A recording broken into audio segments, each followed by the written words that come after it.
Hello everyone, welcome to knowledge hacker. आज हम बात करेंगे 30 मार्क्स का जो भी करंट अफेयर रहेगा। तो क्वेश्चन आंसर के फॉर्मेट में हम उसको आज डिस्कस करेंगे। तो पहले शुरू करते हैं फर्स्ट क्वेश्चन से। तो पहला क्वेश्चन है कि the Ramnath Goenka excellence award recently announced for 2026 is primarily associated with which of the following field.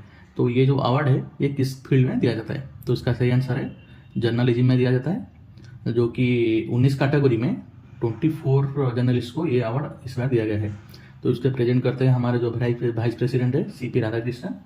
And इसका जो रामनाथ गोयनका है ये कौन है? ये है द इंडिया एक्सप्रेस नाम का आपको न्यूज़पेपर सुना होगा, तो उनका ये फाउंडर थे।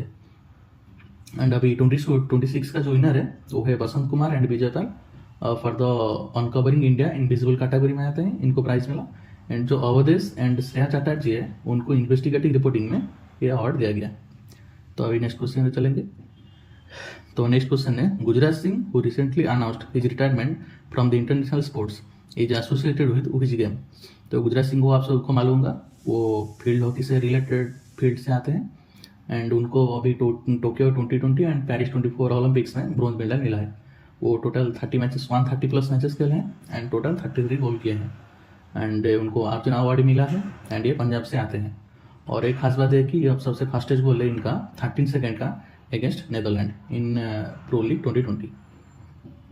सो अभी नेक्स्ट क्वेश्चन है according to the food security index by the international institute for environment and development which country secured the top position. तो ये इंडेक्स में हमारा आइसलैंड आता है टॉप पोजीशन पे, जिसका रैंक इंडेक्स है 9.26 एवरेज। अगर हम इंडिया की बात करेंगे तो 5.31 है। लेकिन इंडिया के लिए एक बुरी खबर है कि if global warming rises greater than 2%, then India score will drop to 4.2, जो कि एक सीवियर फूड क्राइसिस को दर्शाता है।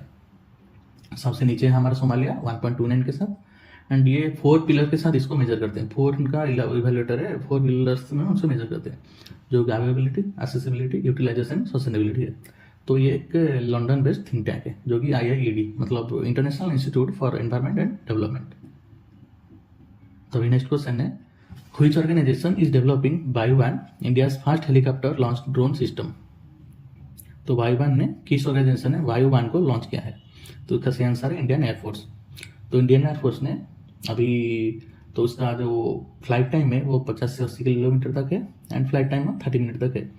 एंड ये इसका खास बात ये है कि ये GPS जामिंग एनवायरमेंट पे भी ये हिट कर सकता है अपने टारगेट को। तो अगर IAF के बारे में कुछ बात करेंगे तो 1932 में इस्टेब्लिश हुआ था एंड उसका हेडक्वार्टर जो है वो न्यू दिल्ली में है। तो उसका अभी करंट चीफ है जो एयरफोर्स के, उनका नाम है विवेक राम चौधरी। जो एयरफोर्स डे हम कब मनाते हैं? तो अक्टूबर 8 को हर साल एयरफोर्स डे मनाते हैं। तो नेक्स्ट क्वेश्चन है what is the international day of zero waste observe globally. तो जीरो वेस्ट को ग्लोबली कब मतलब सेलिब्रेट किया जाता है? तो अभी इसका आंसर है मार्च 30 को। तो अभी ये अनाउंस्ड बाय द ये 2022 में UN ने हमारे जनरल असेंबली पे इसको अनाउंस किया था एंड ऑब्जर्व किया था 2023 से। एंड अभी उसका जो 2026 है उसका जो करंट थीम है वो फूड वेस्ट है। तो उसका एम क्या है? Promoting sustainability consumption patterns and global waste management. तो उसको including reducing the e waste मतलब electronics waste and global waste management करना है, वेस्ट को कैसे मैनेज करना है, ये सब उसको अंदर इसका थीम आता है। तो नेक्स्ट क्वेश्चन है a 6.2 magnitude earthquake recently struck the coast of Honshu island. Honshu is the largest island of which country. तो आप सबको पता होगा होन्शु आइलैंड हमारा जो उसका सही आंसर है जापान है।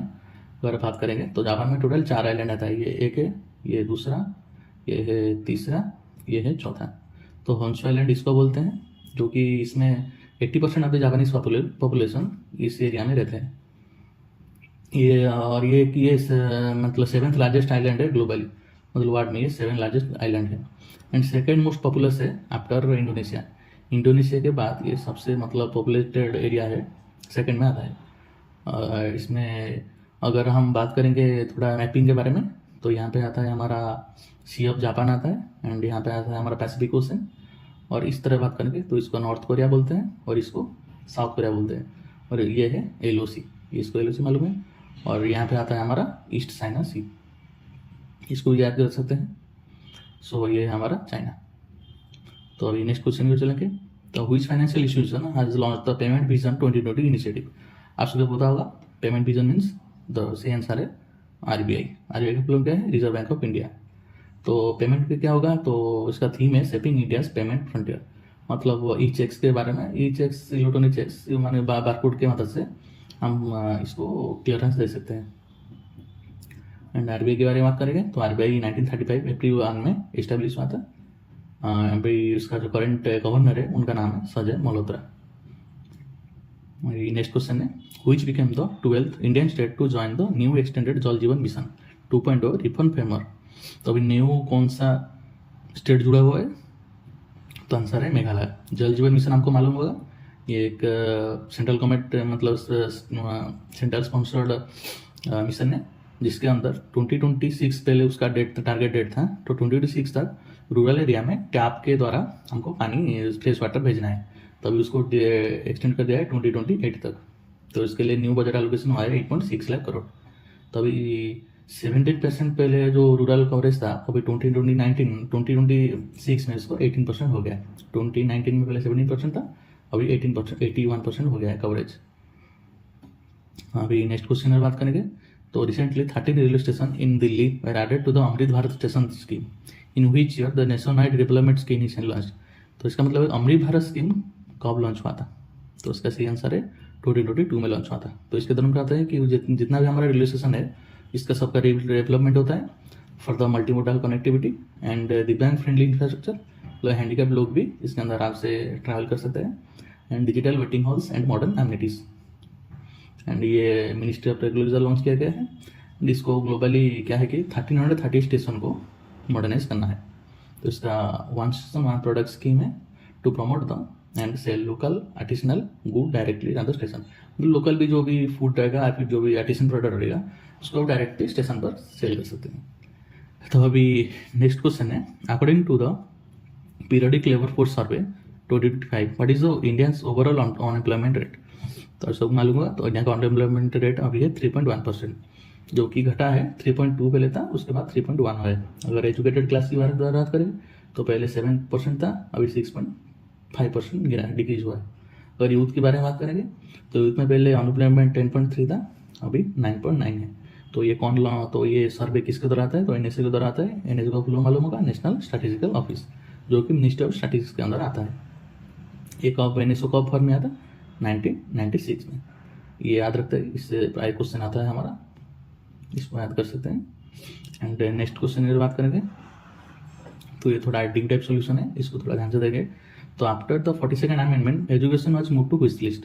तो 42nd अमेंडमेंट के बाद तो एजुकेशन को किस लिस्ट में डाला गया, यूनियन या स्टेट या फिर कॉन्करेंट। तो ये आंसर है कॉन्करेंट लिस्ट।